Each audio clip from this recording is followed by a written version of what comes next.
हाय दोस्तों, मैं operating system का एक प्लेलिस्ट शुरू करने जा रहा हूँ, जहाँ पे मैं आपको ऑपरेटिंग सिस्टम काफ़ी डिटेल में पढ़ाऊँगा। इसके साथ साथ मैं आपको नोट्स भी दूँगा और बहुत सारा क्वेश्चन भी करवाने वाला हूँ। और अगर किसी को हिंदी में नोट्स चाहिए, इंग्लिश में दिक्कत हो रही है, तो आप मुझे बता देना, मैं आपको हिंदी में नोट्स प्रोवाइड कर दूँगा। इसके साथ साथ यह एक इंट्रोडक्शन वीडियो है, जहाँ पे हम लोग सिलेबस के बारे में जानेंगे और कैसे-कैसे हम लोग पढ़ने वाले हैं उसके बारे में जानेंगे। राइट? तो शुरू करते हैं, आगे बढ़ते हैं। सबसे पहले जानते हैं कि ऑपरेटिंग सिस्टम क्यों पढ़ना है, ऑपरेटिंग सिस्टम का महत्व क्या है। राइट? तो लगभग हर एक एग्जाम में 8 से 10 नंबर के क्वेश्चन आते हैं। आप गेट का एग्जाम उठा के देख लो, यूजीसी नेट का एग्जाम उठा के देख लो, केवीएस का एग्जाम देख लो, एनवीएस का देख लो, अभी यूपी टीचर कंप्यूटर टीचर का होने वाला इसमें देख लेना है आप, बिहार टीचर होता है उसमें। तो लगभग हर एक एग्जाम में 8 से 10 नंबर के क्वेश्चन आते हैं। तो ऑपरेटिंग सिस्टम आपको पढ़ना चाहिए, और इसके साथ ऑपरेटिंग सिस्टम इसलिए पढ़ना चाहिए क्योंकि आप समझ सकते हैं कि आपका फ़ोन, आपका लैपटॉप कैसे काम करता है, क्योंकि ये भी एक ऑपरेटिंग सिस्टम पे ही बेस है। राइट? या एक कुछ कॉमन ऑपरेटिंग सिस्टम है, जैसे कि विंडो ऑपरेटिंग सिस्टम, आईओएस, आपका एंड्रॉयड ऑपरेटिंग सिस्टम लिनक्स है। राइट? एंड उसके बाद से जानते हैं कि आपको मुझसे क्यों पढ़ना चाहिए। दोस्तों, मुझे कंप्यूटर साइंस के कोर सब्जेक्ट के बारे में काफ़ी अच्छा सा नॉलेज है। इसके साथ साथ मैं एक सॉफ्टवेयर डेवलपर हूँ, तो मैं आपको काफ़ी अच्छे से पढ़ाऊँगा। इसके साथ साथ मैं आपको कोशिश करूँगा कि रियल लाइफ एग्जाम्पल के साथ मैं आपको पढ़ाऊँ। तो आगे सिलेबस को देखते हैं।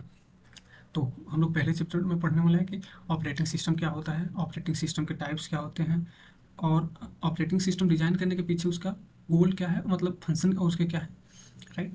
और यहाँ पे बहुत सारे ऑपरेटिंग सिस्टम है, और यहाँ से क्वेश्चन बनना शुरू हो जाते हैं, जैसे कि बैच ऑपरेटिंग सिस्टम क्या होता है या किस काम का आता है, मल्टी प्रोसेसिंग और मल्टी प्रोग्रामिंग यहाँ पे से क्वेश्चन बनते हैं। तो और हम लोग दूसरे चैप्टर में पढ़ने वाले हैं कि प्रोसेस मैनेजमेंट के बारे में, कि प्रोसेस क्या होता है, प्रोग्राम क्या होता है, एंड प्रोसेस स्टेट के बारे में पढ़ेंगे कि हर एक प्रोग्राम, सॉरी, हर एक प्रोसेस न्यू स्टेट में जाता है, फिर रेडी, रनिंग, वेट।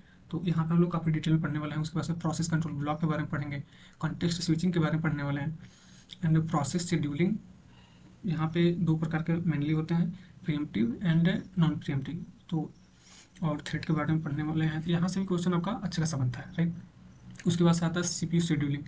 तो सीपीयू शेड्यूलिंग इंपॉर्टेंट इसलिए हो जाता है क्योंकि जब आपके पास बहुत सारा प्रोसेस है, तो आपको शेड्यूल, सॉरी, आपका सीपीयू कैसे उन प्रोसेस को शेड्यूल करने वाला है। तो यहाँ पे कुछ एल्गोरिथम है, जैसे कि first come first server, shortest job first, यहाँ पे राउंड रॉबिन होता है, एंड बहुत सारे और भी एल्गोरिथम हम लोग देखेंगे अच्छा से। एंड शेड्यूलर्स क्या होता है, यहाँ पे भी क्वेश्चन बनते हैं कि शेड्यूलर, कौन शेड्यूलर किस काम आता है। राइट? लॉन्ग टर्म शेड्यूलर का काम क्या होता है, मीडियम टर्म शेड्यूलर का काम क्या होता है, उस सो यहाँ पे हम लोग देखने वाले हैं। एंड फोर्थ चैप्टर में देखने वाले हैं कि process synchronization and inter process communication के बारे में पढ़ने वाला है। यहाँ पे एक इंपॉर्टेंट टॉपिक है डेडलॉक। डेडलॉक से लगभग हर एक क्वेश्चन बनते हैं, हर एक एग्जाम में क्वेश्चन बनते हैं। राइट? एंड फिफ्थ चैप्टर में हम लोग देखने वाले हैं कि मेमोरी मैनेजमेंट के बारे में, कि मेमोरी, लॉजिकल मेमोरी क्या होता है, फिजिकल मेमोरी क्या होता है, वर्चुअल मेमोरी क्या होता है, demand paging. And virtual memory का कंसेप्ट वहाँ यूजफुल होता है, जैसे कि आपके पास 4 GB का रैम वाला फ़ोन है, लेकिन आप 2 GB के फ़ोन, 2 GB की गेम चला लेते हैं और भी सारे काम कर लेते हैं। तो यहाँ पे वर्चुअल मेमोरी का कंसेप्ट यूजफुल होता है। एंड उसके बाद से फाइल सिस्टम के बारे में पढ़ने वाले हैं। राइट? एंड उसके बाद से आईओ मैनेजमेंट, यहाँ पे इंटरप्ट्स काफ़ी इंपॉर्टेंट है।